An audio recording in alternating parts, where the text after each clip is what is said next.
Assalamualaikum warahmatullahi wabarakatuh. Hello everyone, welcome to the next speech class. The topic today is about types of informative speech. So without further ado, let's get started. To inform occurs in wide range of everyday situations. So there are endless situations in which people need to inform others.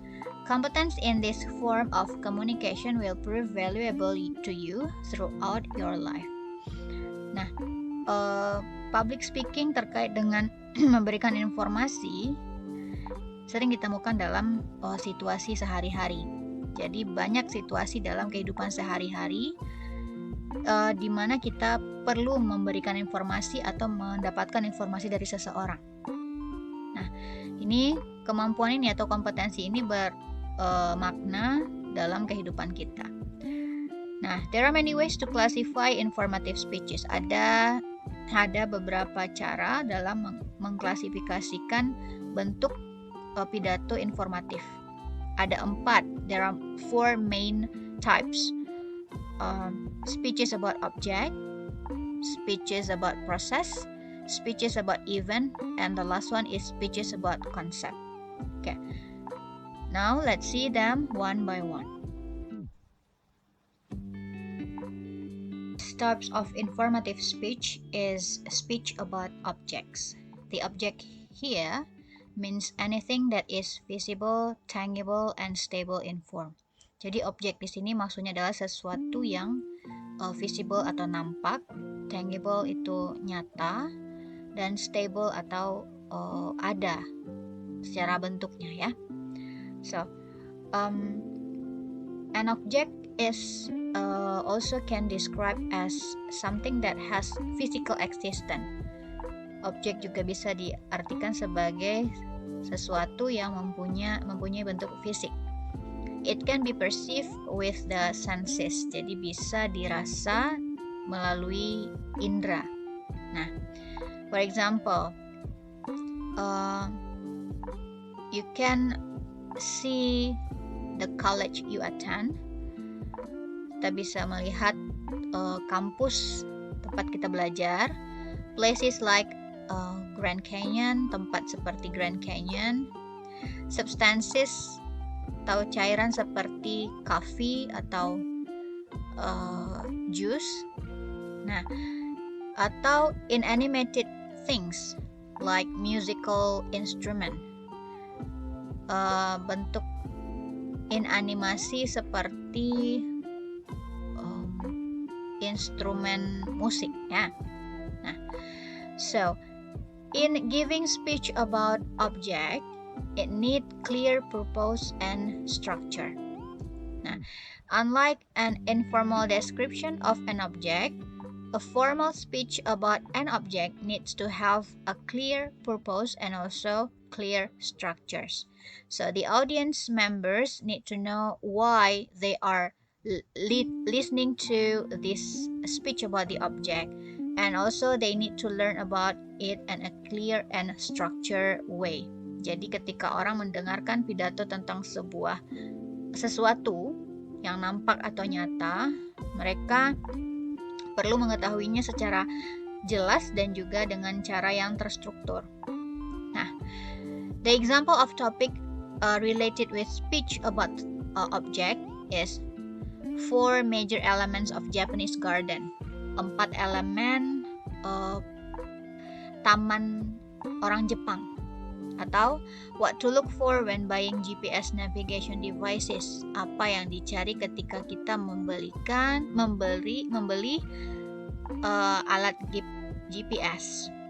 Nah, you can see the draft or the example of speech draft, speech clue that we can use in giving speech about object. Okay, let's see the example here. There are 3 main elements of speech about object: specific purpose, central ideas, main point. Jadi ini bisa membantu kita dalam memberikan pidato tentang informative speech related with an object. First, specific purpose. To inform my audience about the 4 major elements of Japanese garden. Tujuan spesifiknya adalah untuk memberikan informasi kepada audiens tentang 4 elemen utama dalam taman Jepang. Oke. Central idea.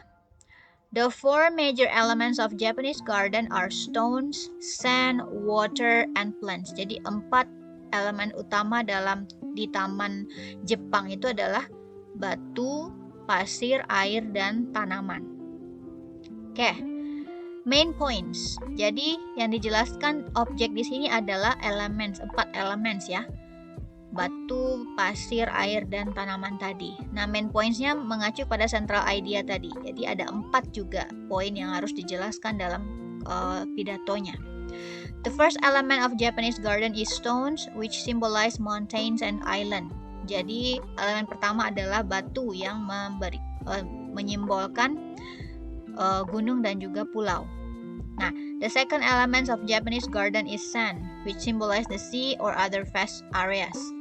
Nah, elemen yang kedua adalah pasir, di mana pasir ini menggambarkan tentang memberikan simbol lautan atau area yang lebih luas. Nah, jadi yang poin kedua adalah pasir tadi ya. Nah, poin ketiga, main points-nya yang akan dijelaskan dalam speech-nya adalah the third element of Japanese garden is water. Elemen ketiganya adalah air, which symbolize purity and life. Elemen ketiganya air yang memberikan simbol purity. Purity artinya adalah kemurnian dan juga kehidupan. Nah, the fourth element of Japanese garden is plants, which symbolize life and the changing season. Elemen keempat adalah tanaman yang menyimbolkan kehidupan dan juga season atau musim yang berubah. Nah, jadi ini adalah contoh dari draft untuk speech yang bisa membantu dalam menjelaskan speech in giving the speech about object. Nah, ketika memberikan pidato nanti yang 4 ini bisa dikembangkan lebih lanjut. Apa yang dimaksud dengan mountains dan island, apa yang dimaksud dengan simbol dari lautan atau area yang lebih luas, atau simbol dari purity and life ini maksudnya bagaimana, nanti akan dijelaskan lebih lanjut dalam speech-nya. Nah, ini penjelasan mengenai speech about object ya. Now we come to the next types. It is about speech about process, means a systematic series of action that leads to a specific result or product. Jadi proses maksudnya di sini adalah rangkaian tindakan yang sistematik dan yang mengarahkan kepada hasil yang spesifik atau sebuah produk. So a process here means an action involving a predictable series of changes, phases, or steps. Jadi tidak hanya rangkaian tindakan ya, tapi bisa juga rangkaian perubahan, changes, phases atau fase, dan juga steps atau langkah-langkah. So when you are giving a speech about process, you should arrange the speech in chronological order. Ketika ingin membuat pidato tentang sebuah proses, maka pidato itu main points-nya harus disusun berdasarkan chronological order. Chronological order ini sesuai urutannya, karena kita akan menjelaskan sebuah proses, karena proses itu terkait dengan how something's work or how something is made or done. Bagaimana sesuatu itu bekerja atau bagaimana sesuatu itu dilakukan. Kalau bagaimana berarti itu terkait dengan prosedur atau urutan. Nah, the example of topic related with process is first, common methods used by street magician, metode yang biasa digunakan oleh pesulap jalanan. Atau yang kedua, how to write an effective job resume, cara membuat CV atau curriculum vitae atau ringkasan mengenai our self introduction dalam melamar pekerjaan. Ya. Nah, kalau sudah how berarti itu terkait dengan cara. Cara berarti harus berurutan dari yang pertama sampai yang terakhir. So, this is the example of speech about process, the draft. The specific purpose is to inform my audience of the common methods used by stage magicians to perform their tricks. Berikan informasi kepada audiens tentang metode yang sering digunakan oleh pesulap di panggung untuk menunjukkan trik-trik mereka. Nah, central idea-nya adalah stage magician use two common methods to perform their tricks, mechanical devices and sleight of hand. Jadi, stage magician menggunakan dua metode umum dalam perform their tricks, menunjukkan triks mereka. Yang pertama adalah mechanical devices and sleight of hands, alat mekanik, dan yang kedua adalah kecepatan tangan. Mungkin ya, sleight of hand ini maksudnya kecepatan tangan, manipulasi tangan. Ya, so since there are two methods, mechanical and also sleight of hand, the main point is also two. So the first main point is how to use mechanical devices, and the second one is how is the magician use sleight of hand manipulation. Jadi ada dua ini yang dijelaskan sesuai dengan urutan tadi ya, chronological order. So this is the speech about process. Types of informative speech is speech about events. Event here means anything that happen or regarded as happening. Event maksudnya adalah peristiwa atau kejadian yang terjadi ya. Nah, karena ini terkait dengan event atau peristiwa, mostly recount history.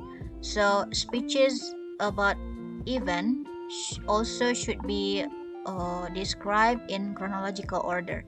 Karena ini terkait dengan peristiwa, biasanya terkait dengan sejarah atau history. Jadi penjelasan main points-nya dari central idea of course should be written in chronological order. Harus disusun juga berdasarkan susunan chronological ya.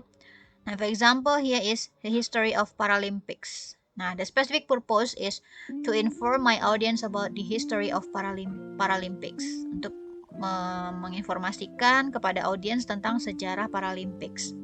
Now, the central idea is Olympic-style games for athletes with physical disability have made great strides since the first competition more than 60 years ago. Nah, ini central ideas-nya. Dia menjelaskan tentang Paralympics atau Olimpiade untuk penyandang disabilitas.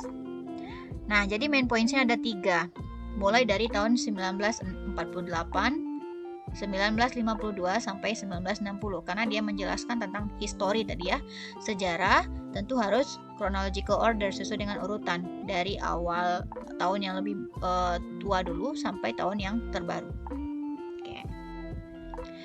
Now, next we talk about speech about concept. Nah, kalau speech about concept lebih kepada belief, theory, idea, notion, principle, or the like. Kepercayaan, teori atau ide atau prinsip. Nah, seperti hal seperti itu ya. Konsep atau kepercayaan ini sifatnya lebih abstrak. Kalau objek yang tadi, speech about object itu kan kelihatan, konkret dia, nyata. Tapi kalau konsep ini lebih ke hal yang abstrak. Nah, pidato tentang konsep harus disusun berdasarkan topical orders. Lebih fokus kepada main features dan juga aspek of the concept. Fokusnya kepada fitur utama dan juga aspek dari konsep yang akan dijelaskan dalam pidato tersebut. Nah, mungkin penjelasan tentang speech about concept agak lebih rumit sedikit dibandingkan dengan speech about object yang nampak tadi ya. Nah, for example, the example of topic here is basic principles of non-violent resistance and also different philosophies of education and in Europe and the United States. Filosofi berbeda tentang pendidikan di Eropa dan juga Amerika Serikat. Kalau filosofi kan nggak kelihatan ya, sifatnya lebih abstrak. Yeah, this is the example of draft that you can use in speech about concept. Specific purpose is to inform my audience about the basic principle of non-violent resistance. Tentang prinsip utama non-violent resistance. Nah, central idea-nya adalah the basic principles of non-violent resistance stress using moral means to achieve social change, refusing to inflict violence on one's enemies, and using suffering as a social force. Jadi ada 3 yang akan dijelaskan dalam main points-nya. Social change, refusing to inflict violence on one's enemies, and using suffering as a social force. Jadi yang 3 ini yang akan dijelaskan dalam main point. Yang pertama moral social change-nya, yang kedua violence of one's enemies, dan yang terakhir tentang suffering as a social force. Nah, ini adalah speech about konsep. Konsep lebih ke kepercayaan atau ide ya, atau prinsip. Now, the task for this week is you are going to create a draft of informative speech. Jadi Anda ditugaskan untuk membuat draft dari informative speech. Draftnya berupa yang contoh ini ya, seperti contoh ini. Terdiri dari specific purpose, central ideas, dan juga main points-nya. Nah, Anda bisa memilih apakah akan menjelaskan tentang objek, proses, event, atau konsep. Jadi yang dituliskan adalah berdasarkan 3 part ini ya, specific purpose, central ideas, dan juga main points. Nah, bisa lihat contoh sebelumnya pada slide ini. So, this is the end of the explanation about informative speech. Okay, see you on the next video. Assalamualaikum warahmatullahi wabarakatuh.